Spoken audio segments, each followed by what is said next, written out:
नमस्कार दोस्तों, मैं हूँ स्वाति। स्वागत है आपका एक नए वीडियो में। माता सरस्वती की कृपा पाने के लिए आप जीवन में ये गलतियाँ कभी न करें। इन्हें दोहराते रहने से आपका भाग्य भी कमजोर होता है। आप अगर कामयाबी पाना चाहते हैं तो इन आदतों को आज से ही छोड़ दें। जीवन में इन आदतों को छोड़ने से आपको कुछ ही दिनों में असर जरूर दिखाई देगा। दुनिया में हर कोई चाहता है कि उस पर भगवान की कृपा हमेशा बनी रहे, खास तौर पर जब बात धन, यश, बुद्धि और बल की बात आती है तो हर व्यक्ति चाहता है कि उस पर तीनों देवियों माँ सरस्वती, माँ लक्ष्मी और माँ काली की कृपा बनी रहे।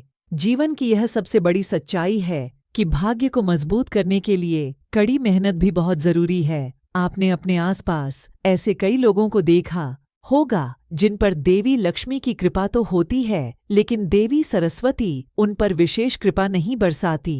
कहने का अर्थ यह है कि वो धनवान तो माने जाते हैं, लेकिन उन्हें कोई बुद्धिशील नहीं मानता। ज्ञान, विवेक और बुद्धिशील न होने की वजह से समाज में उन्हें वो सम्मान नहीं मिल पाता जिसकी वो हमेशा कामना करते हैं। ऐसे में हर व्यक्ति को अपने कर्मों की ओर ध्यान देना चाहिए कि कहीं वो कोई ऐसी गलती तो नहीं कर रहा जो देवी सरस्वती की कृपा उस पर नहीं बरस रही। आइए जानते हैं कि किन लोगों से सरस्वती हमेशा दूर रहती है।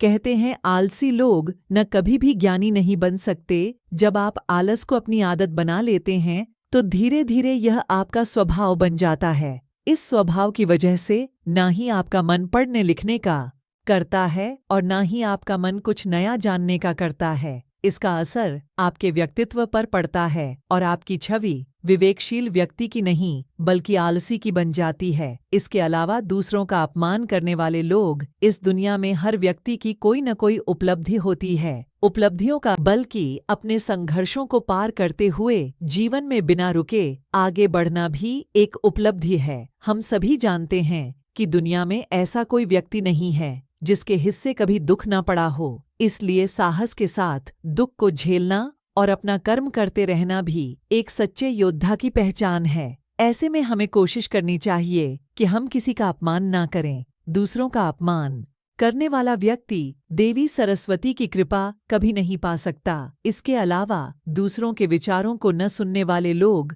अपने विचारों को प्रकट करना बहुत अच्छी बात है, लेकिन इसका अर्थ यह बिल्कुल भी नहीं है कि आप दूसरे लोगों के विचारों को ना सुनें। एक बात ध्यान रखनी चाहिए कि दूसरों के विचारों को सुनने से आपके ज्ञान और तर्कशील शक्ति दोनों में ही वृद्धि होती है।